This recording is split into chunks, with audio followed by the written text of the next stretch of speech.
14 April रोजी तुमच्या पतीनं आत्महत्या केली. त्या प्रकरणामध्ये तुमच्यावर तुमच्याच नणंदेने आरोप केलाय, तुमच्या चारित्र्याचं हनन करण्यात आले. हां, काय तुमची भूमिका, काय म्हणणं असणार? आमची भूमिका त्या नंदसाठीच आमचा नवरा मी. काय कारण मरण्याचं? मरण्याचं कारण शेतीचंच आहे. मरण्याचं कारण तीच आहे. सविस्तर सांगा. शेतीपासूनच माझा नवरा येडा झाला. येडा होऊन इथं इथं घरी दोनदा फाशी घेतला.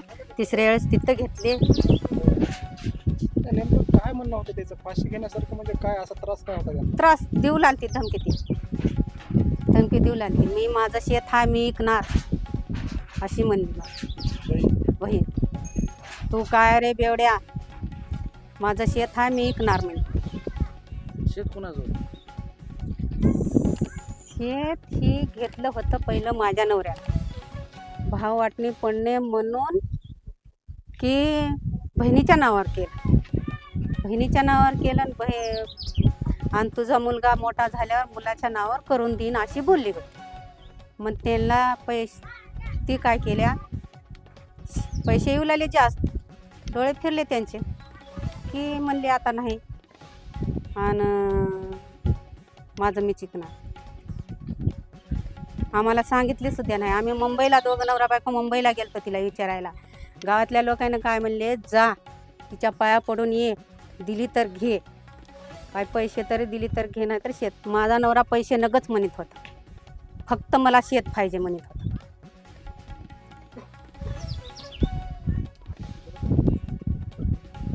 शेत पाहिजे म्हणत होता. आणि काय म्हणली माझ्या नवऱ्यानं काय म्हणलं, 5 लाख रुपये बहिणीनं दिली आहे मला मारायला. 5 लाख रुपये दिले बहिणीनं मला मारायला आणि बहीण मला मारते असं मला किती वेळेस म्हणले. आम्ही उगं मनावर धरलो नाही. बहीण कशी मारते तुम्हाला असं आम्ही म्हणण्यात गेला.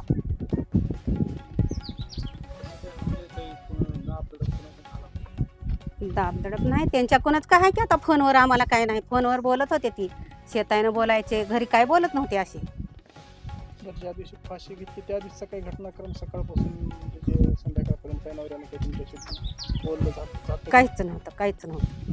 म्हणजे रोजच्या सारखंच राहिलं.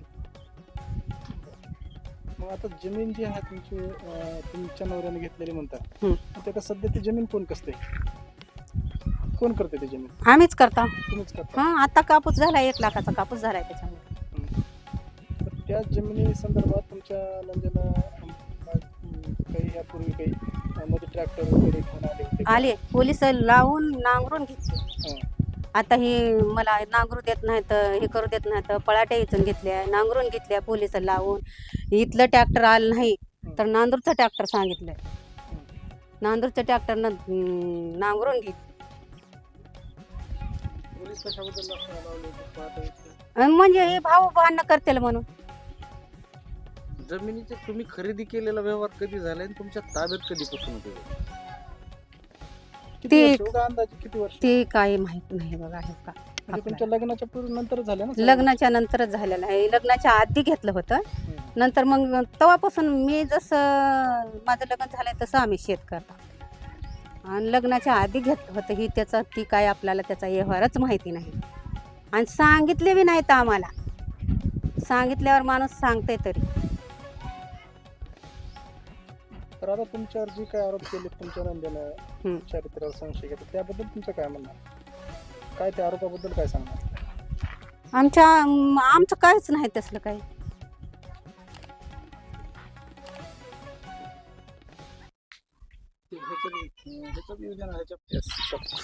माझं नाव भीमराव यशवंत भालेराव. मयत व्यक्तीचा मी मुलगा आहे. आणि माझ्या पप्पानी 14 एप्रिल या दिवशी संध्याकाळी 5-5:30च्या दरम्यान घरामधून निघून जाऊन सलगरे या शिवारामध्ये फाशी घेतली. फाशी घेतल्याच्या नंतर हे मला प्रकरण दुसऱ्या दिवशी समजलं की मग सकाळी 7च्या दरम्यान मी जाऊन तिथं गेलो. मग तेव्हा मला प्रेत भेटली. मग त्यानंतर त्याच्या 14 एप्रिलच्या अगोदर 12 आणि 11 एप्रिलला अगोदर मला पप्पांनी म्हटले होते की बाबा आपल्याला आपलं शेतीचा दावा हारलोय आणि आपल्याला काही शेत भेटणार नाही आणि माझा काही जगून फायदा नाही.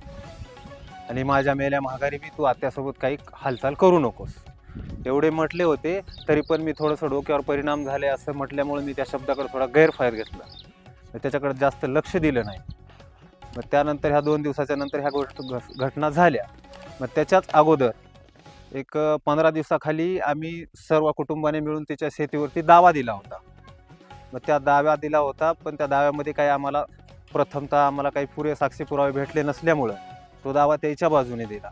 ह्या टेन्शनमुळे पप्पानी गळफास घेतला. आणि त्याच्यानंतर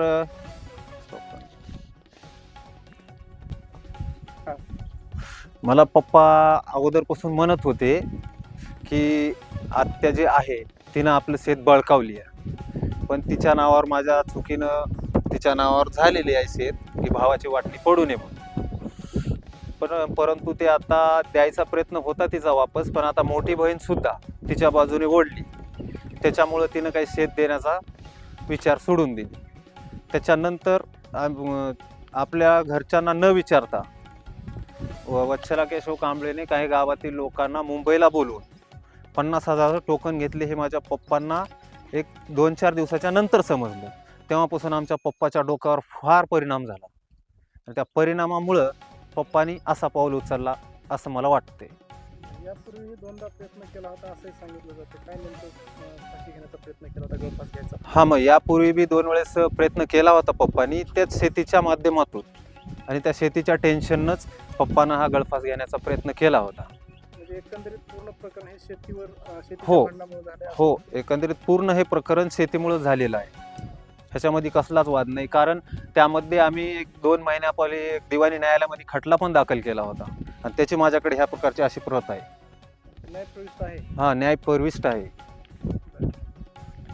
तर आता तुमच्या आईवर आरोप करत त्यांनी अनैतिक संबंधातून फाशी घेतली किंवा खून झाल्याचं त्यांनी नाही दाखल केली. नाही, हे काहीच नाही, हे सरासर खोटं आहे. तसं काहीच नाही आहे. अनैतिक संबंधाचा तो विषयच नाही. शेतीचं प्रकरण बाजूला ठेवून दुसऱ्या प्रकरणाकडे लक्ष घालावे यामुळे त्या बाईने असा खोटा आरोप केलेला आहे.